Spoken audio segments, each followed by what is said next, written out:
Prólogo de Orid, 3 de agosto. Venerable Isaac, Dalmacio y Fausto.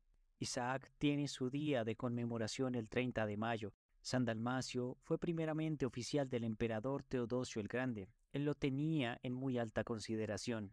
Pero cuando el espíritu se despertó en Dalmacio, él despreció todo lo terrenal, abandonó su rango, tomó a su único hijo Fausto y se fue con él a las afueras de Constantinopla al monasterio de Isaac, donde ambos fueron tonsurados.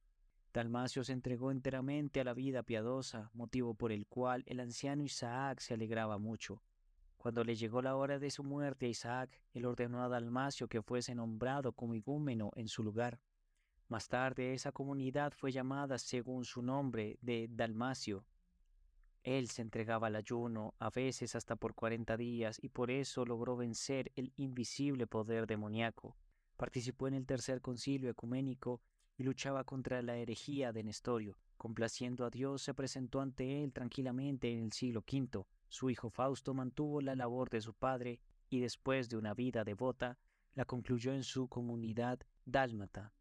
Venerable Cosme el eunuco fue monje de la Labra de Farán, muy instruido en el conocimiento de la Santa Escritura. Apreciaba tanto las obras de San Atanasio el Grande que le decía a su discípulo, entre comillas, cuando oigas una palabra del libro de San Atanasio, si no tienes papel, escríbela, aunque sea en un pañuelo. En su vejez vino a Antioquía ante el patriarca Gregorio. Reposó en el 584 y allí terminó su vida.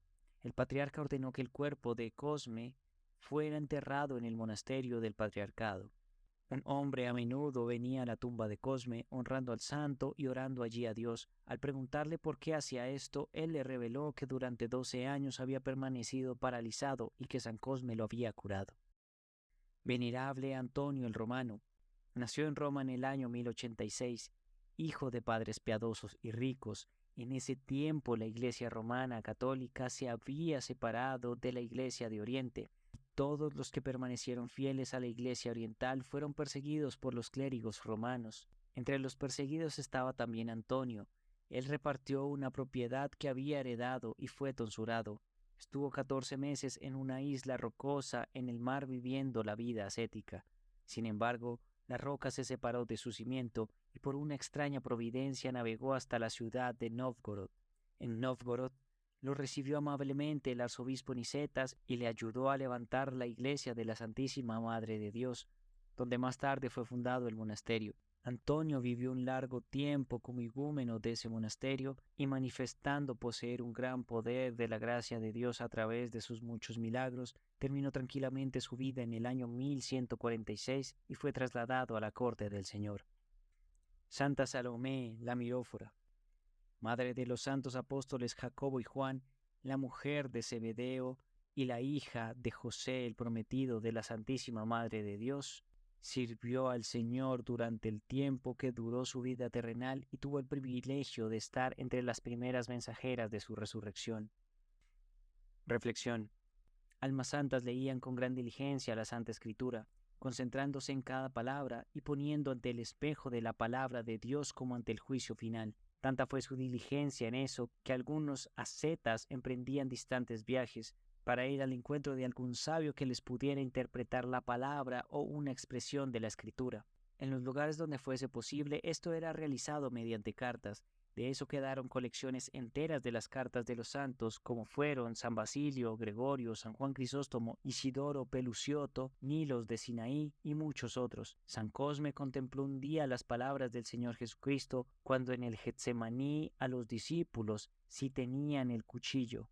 Cuando los discípulos le dijeron, aquí hay 2 espadas, él les respondió, basta.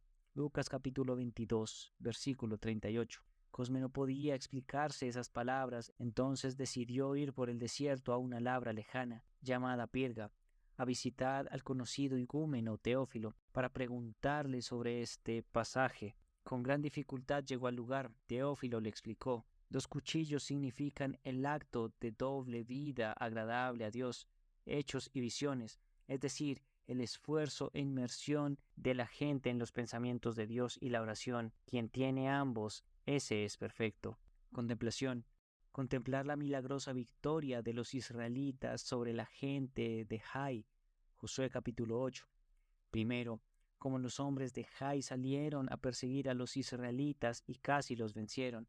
Segundo, como según el mandamiento de Dios, Josué, hijo de Nun, extendió la jabalina encima y la mantuvo extendida hasta que la gente de Jai fue derrotada.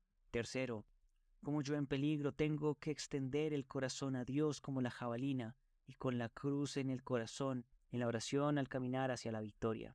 Sermón sobre la ingratitud de la gente que no vista entre los animales. El buey conoce a su amo y también el asno, el pesebre de su dueño, pero Israel no lo conoce, mi pueblo no tiene entendimiento. Isaías capítulo 1, versículo 3. Con el agradecimiento de los animales más terribles se descubre la ingratitud de la gente. Cuando el buey irracional sabe quién es su amo y cuando el asno conoce el pesebre de su dueño del que se alimenta, como un hombre racional no conoce a Dios, su creador y alimentador. Israel significa el que ve a Dios. Cada hombre irracional, según su razón, tiene que ser el que ve a Dios. Tiene que conocer a Dios, sentir a Dios, servir a Dios, como antes lo hizo el humilde y espléndido Jacob.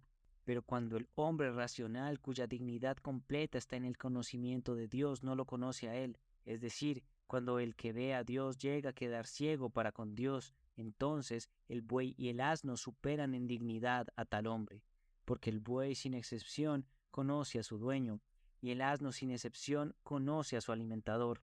Hasta entre la gente existen excepciones, es decir, existe la gente. A menudo los líderes de la gente que no conoce a su Señor ni a su alimentador. La falta de religión es una enfermedad solamente de la humanidad en todo el universo creado, porque la religiosidad es la condición de la normalidad y salud solamente para la gente, pero no para los animales. De ahí que la irreligión no es una enfermedad de los animales, sino de la gente, solamente de la gente, solamente de aquellos que están determinados a ser aquellos que ven a Dios, quienes cuando pierden la religiosidad llegan a ser más pobres que el buey y el asno. Esa es la visión de Isaías, el hijo de Amós, el profeta de Dios. Oh Dios del humilde Jacob, de Israel, que iluminas al hombre que ve a Dios, ayúdanos a mantener nuestra dignidad de condición humana, la dignidad del que ve a Dios.